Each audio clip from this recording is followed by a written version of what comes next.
Hello friends, आप सभी का स्वागत है मेरी स्टोरी माय डेविल वाइफ के सेकंड चैप्टर में। तो चलिए इसका सेकंड चैप्टर शुरू करते हैं। What is this? सुबह के 9 बज रहे थे। कृष्ण अपने बिस्तर पर गहरी नींद में सो रहा है। ये मखमल का बिस्तर ऐसा लग रहा है जैसे वो बादलों पर सो रहा है। आज उसे बहुत अच्छी नींद आई। ऐसी नींद शायद उसे अपनी पूरी ज़िंदगी में कभी नहीं मिली। कृष्ण उठना नहीं चाहता था और वो अपने सपनों की दुनिया में मगन था, लेकिन उसका फ़ोन शायद वो ये नहीं चाहता था, इसलिए उसने उसे उठाने के लिए बजना शुरू कर दिया। कृष्ण अपने फ़ोन को नज़रअंदाज करके फिर से सोने जाता है, लेकिन उसका फ़ोन लगातार बजे ही जा रहा था। कृष्ण अपनी नींद में ही फ़ोन उठाता है और कान के पास लाता है, जहाँ से उसकी बहन की घबराई हुई आवाज़ आ रही थी, जो साथ में रो भी रही थी। अपनी बहन की ऐसी आवाज़ सुनकर कृष्ण की नींद एक झटके में खुल गई और वो अपनी बहन से पूछता है, हेलो भाई, क्या क्या हुआ? तुम रो क्यों रही हो? भाई वो क्या माया, कुछ बोलो, कुछ हुआ है? और पहले ये बताओ कि तुम कहाँ हो? कृष्ण अपनी बहन माया से पूछता है। भाई वो मैं हॉस्पिटल में हूँ। हॉस्पिटल? लेकिन क्यों? क्या हुआ बताओ? माया अच्छा शांत हो जाओ। तुम्हें मुझे बताओ कौन से हॉस्पिटल में हो? भाई सिटी हॉस्पिटल। प्लीज़ भाई जल्दी आइए। हाँ मैं आ रहा हूँ। Phone conversation and. 30 मिनट बाद कृष्ण हॉस्पिटल के अंदर जाता है और अपनी बहन को खोजता है। कुछ देर में उसे वो मिल जाती है, जो कि ऑपरेशन थिएटर के एरिया में के सामने लगी चेयर पर बैठी हुई थी। तभी उसे अपनी भाई की आवाज़ आती है, माया भाई। इतना कहकर वो उसकी तरफ जाती है और उसे गले लगाकर ज़ोर ज़ोर से रोने लगती है। सब लोग उन्हें ही देख रहे थे, इसीलिए कृष्ण माया से पूछता है कि वो यहाँ क्या कर रही है और क्या हुआ, वो ऐसे क्यों रो रही है। जिस पर माया अपने आप को संभाल कर हिम्मत बांध कर कहती है, भाई मम्मी पापा का एक्सीडेंट हो गया है। ये सुनकर कृष्ण अपनी ही जगह पर जम जाता है। ऐसा लग रहा है मानो उसके आसपास की दुनिया रुक गई हो। ऐसे ही हल्के से उसके मुंह से निकलता है, क्या? लेकिन कैसे कैसे उनका एक्सीडेंट हुआ?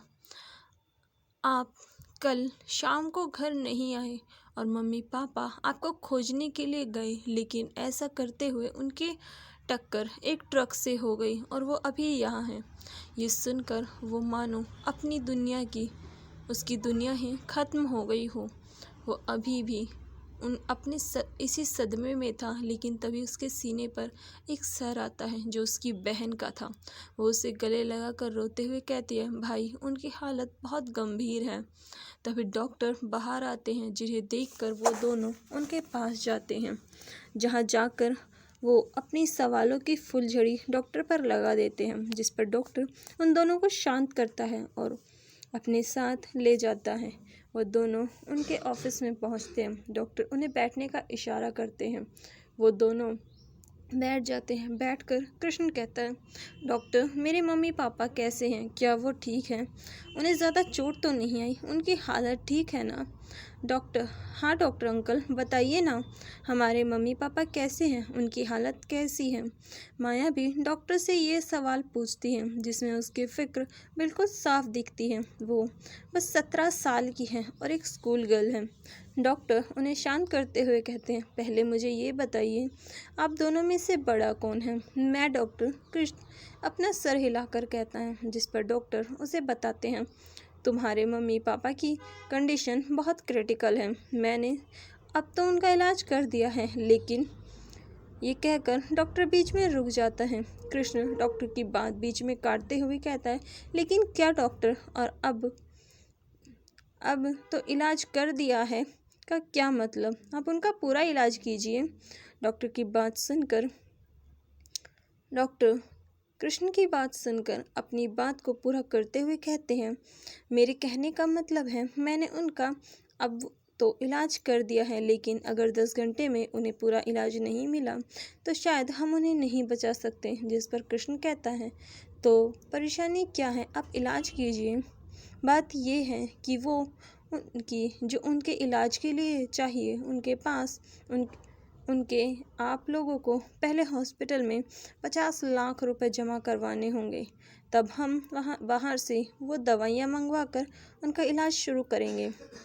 मैं ये तुम्हें ऑनेस्टली बता रहा हूँ, एक डॉक्टर और एक अच्छा इंसान होने के नाते अच्छा होगा कि आप जल्द से जल्द पैसे जमा कर दें, हम इलाज शुरू कर देंगे। और इतना कहकर डॉक्टर वहाँ से चले जाते हैं, जो सुनकर दोनों बहन भाई अपनी ही जगह पर जम जाते हैं। सबसे पहले उसकी बहन होश में आती है और फिर वो अपने भाई को होश में लाते हुए कहती है, भाई हमें पैसे का इंतज़ाम करना होगा, वो भी जल्दी। जिस पर कृष्ण हाँ कहकर अपना फ़ोन उठाकर अपने रिश्तेदारों और करीबी लोगों को फ़ोन मिलाता है और उससे मदद मांगता है, लेकिन सब कुछ न कुछ बहाना देकर पीछे हट रहे थे। 2 घंटे हो चुके थे, लेकिन अब तक किसी ने भी कृष्ण की मदद के लिए हाथ नहीं बढ़ाया, जिससे उन दोनों बहन भाई की हिम्मत टूटने लगती है। समय अपनी तेज़ी से बीता जा रहा था। अब केवल 3 घंटे बचे थे। कृष्ण ने हाथ पैर सब मार लिए थे, लेकिन कुछ भी नहीं हुआ। अब उसकी हिम्मत भी जवाब देने लगी थी। उसने रिश्तेदारों से लेकर अपने दोस्तों, बैंकों, हर जगह बात कर ली थी, लेकिन कोई भी इतनी बड़ी रकम उसे देने के लिए तैयार नहीं था। उसकी आंखों में अब पानी आ गया था। उसके अंदर अपने मम्मी पापा को खोने के डर बढ़ता ही जा रहा था। उसके हाथों से फ़ोन छूट गया और वह वहीं हॉस्पिटल की बेंच पर बैठकर रोने लगा। आज उसके अपने और पराए दोनों ने उसे छोड़ दिया था।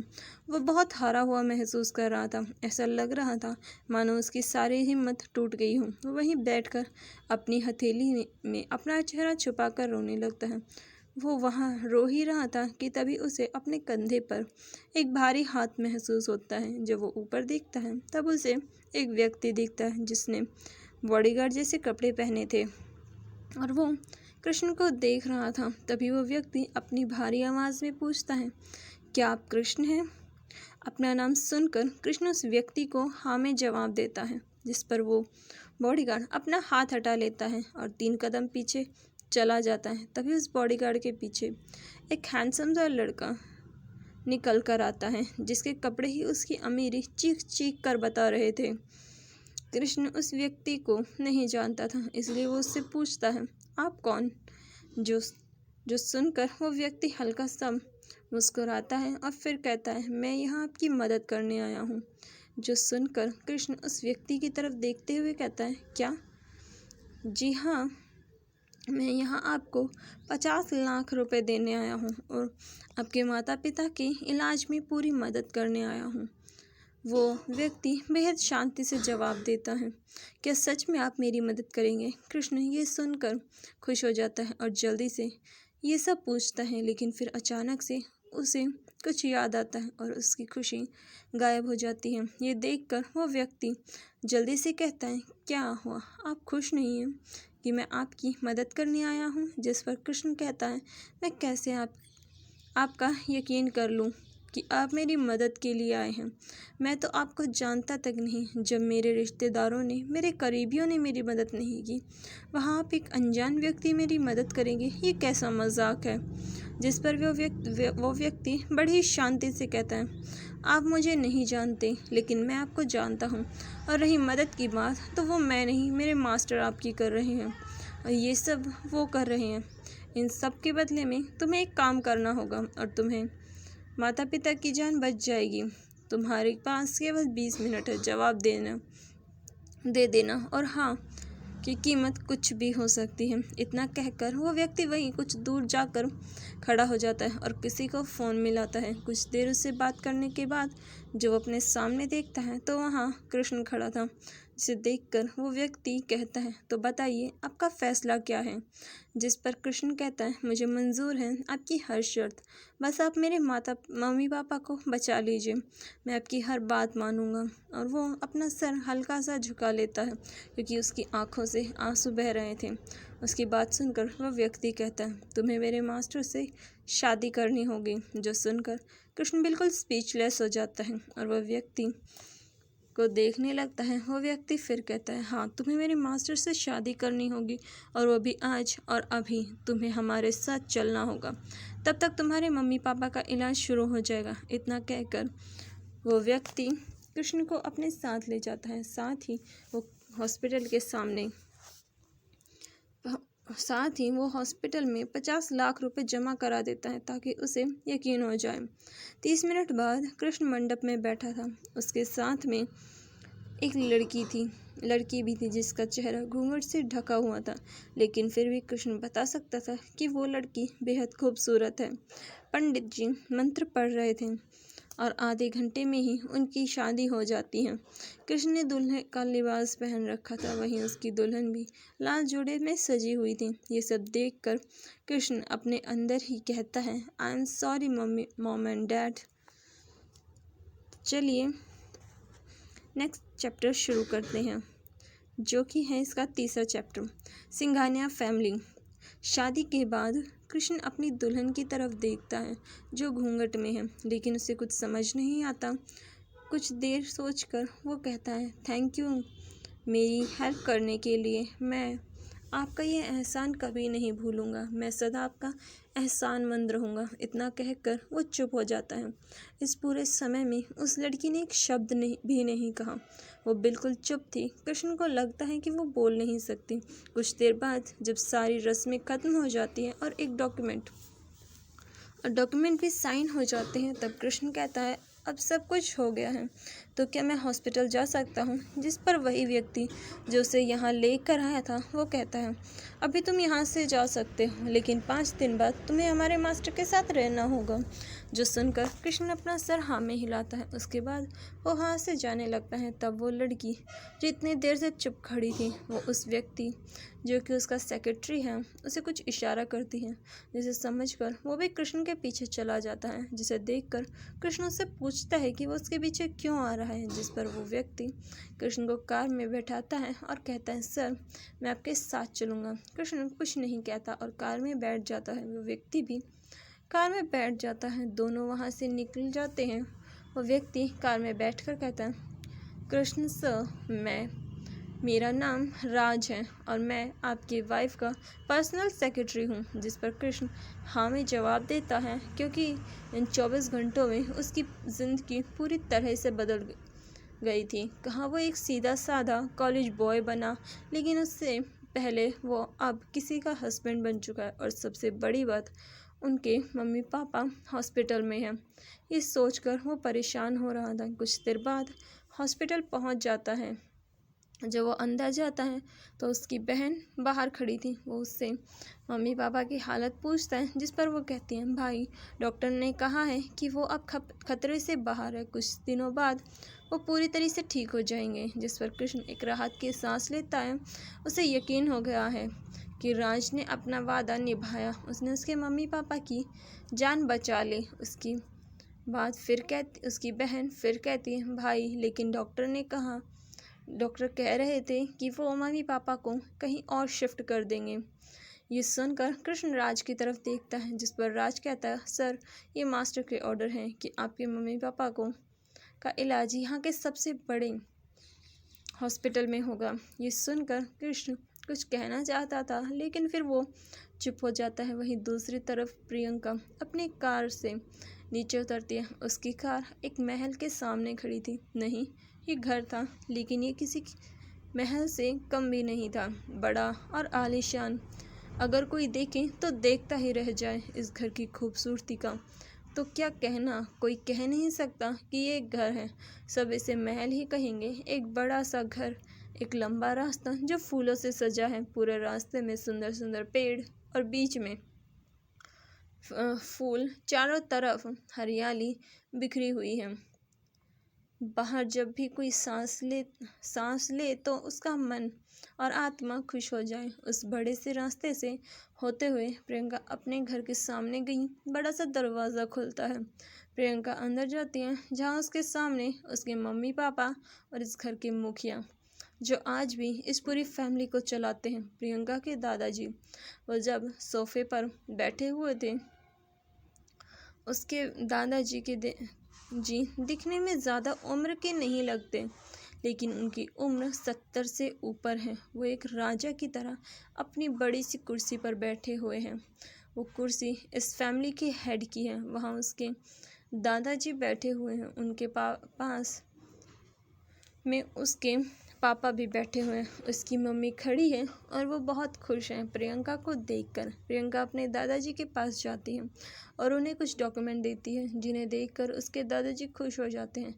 ये देखकर प्रियंका कुछ नहीं कहती। वो नहीं जानती कि क्यों उसके दादाजी ने आज सुबह उसे कृष्ण से शादी करने के लिए कहा और साथ ही इन डॉक्यूमेंट पर भी साइन करवाए। वो ये नहीं चाहती थी, लेकिन फिर भी उसे ये करना पड़ा था। अब उसके दादाजी चाहते हैं कि वो और कान्हा कृष्ण अच्छे से सामान्य पति पत्नी की तरह रहे। उसके दादाजी ने अपनी सेहत को ढाल बनाकर उसे मजबूर किया कि वो कृष्ण से शादी करे। ऐसा नहीं है कि ये सिर्फ उसके साथ हो रहा है, नहीं, ये तो ना जाने कितने लोगों के साथ हो चुका है। सिंघानिया फैमिली देश की ही नहीं, दुनिया की ताकतवर फैमिलियों में से एक है। इस फैमिली का अलग इतिहास है। कहते हैं कि सिंघानिया फैमिली के पूर्वज राजा महाराजा हुआ करते थे, लेकिन शायद ये एक अफवाह है। और अगर बात की जाए पैसे और ताकत की, तो ये फैमिली हमेशा से ही ताकतवर रही है। लेकिन इस फैमिली का एक रूल है जो पुराना और अजीब है। इस परिवार में फैमिली हेड के 3 बच्चे होते हैं, ना ज़्यादा ना कम, और उनके बड़े बच्चे को कोई पावरफुल पॉलिटिशियन बनना होता है, और वो भी टॉप पर। लेकिन इस बात में कोई भेदभाव नहीं किया जाता, चाहे वो लड़का हो या लड़की, उन दोनों को ही नेता बनना पड़ता है, क्योंकि राजा का बेटा राजा बनता है, इसीलिए बड़ा बेटा राजा यानी कि नेता बनता है। वहीं दूसरे नंबर का बच्चा इस फैमिली का हेड बनता है और साथ ही वो बिजनेस करता है। उसे परिवार को संभालना पड़ता है, चाहे वो मुश्किल हो या आसान, और इसमें भी कोई भेदभाव नहीं। वहीं जो तीसरा और सबसे छोटा होता है, उसके ऊपर जिम्मेदारियां बहुत कम हो जाती हैं। वो जो चाहे वो कर सकता है। इस तरह ये सिंघानिया फैमिली और इसका इतिहास। लेकिन इन सब में सबसे ज़्यादा जिम्मेदारियाँ दूसरे बच्चे पर होती हैं, और साथ ही सबसे गंदे हाथ भी उसी के होते हैं। प्रियंका अपनी फैमिली की दूसरी बेटी है। उसका एक बड़ा भाई भी है जो पीएम है। वहीं उसका छोटा भाई कॉलेज में प्रोफेसर है। उसके पापा इस फैमिली के सेकंड हेड है। लेकिन फैमिली के बड़े फैसले दादाजी लेते हैं। प्रियंका की 2 बुआ हैं और उन दोनों की शादी हो चुकी है। प्रियंका की शादी का फैसला भी दादाजी ने किया था। प्रियंका दादाजी को डॉक्यूमेंट देकर वहाँ से जाने लगती है। तब दादाजी कहते हैं, तुम उसे घर कब ला रही हो? 5 दिन बाद प्रियंका शांति से जवाब देती है। क्यों? दादाजी पूछते हैं। क्योंकि उसके मम्मी पापा हॉस्पिटल में हैं। ठीक है, लेकिन 5 दिन बाद उसे घर ज़रूर लाना। ठीक है। और वो अपने दादाजी को नमस्कार कर के चली जाती है। उसके मम्मी पापा उसे जाते हुए देखते हैं। प्रियंका ने उनसे कोई बात नहीं की, लेकिन इस बात का उन्हें बुरा नहीं लगता, क्योंकि वो ऐसी ही है। वो किसी से ज़्यादा बात नहीं करती और ज़्यादा वो चुप ही रहती है। प्रियंका वहाँ से बाहर आ जाती है और फिर कार में बैठकर वहाँ से निकल जाती है। वहीं अंदर प्रियंका की मम्मी कहती है, पापा, क्या वो लड़का प्रियंका के लिए सही रहेगा? शायद। और इतना कहकर दादाजी अंदर चले जाते हैं। उसके मम्मी पापा भी अपने काम में लग जाते हैं। वही प्रियंका इन सब के बाद सीधा अपने मेंशन जाती है और वहाँ पर कुछ काम करती है जो उसके बिजनेस से रिलेटेड है। कुछ देर बाद उसे अपने सेक्रेटरी राज की कॉल आती है और वो उसे बात करती हैं। यहाँ सब कुछ ठीक से हो गया है, सारा काम सही है। उसके बाद वो फ़ोन रख देती है और कुछ देर कुछ सोचती है। फिर वो अपनी टेबल के पास का ड्रॉर खोलती है और उसमें से कुछ डॉक्यूमेंट्स निकालकर उन्हें देखने लगती है, जिस पर बड़े बड़े अक्षरों में लिखा था कृष्ण। ये उसकी सारी डिटेल्स थी जिन्हें प्रियंका बहुत गंभीरता से देख रही थी, और वो कुछ देर तक उस डॉक्यूमेंट को ऐसे ही देखती है। फिर वो अपने स्टडी रूम से अपने रूम में जाती है और 1 घंटे में तैयार होकर आ जाती है और कार में सिंघाना ग्रुप ऑफ इंडस्ट्रीज़ की तरफ चली जाती है। Thank you. तो मिलते हैं इसके नेक्स्ट पार्ट में। Bye bye.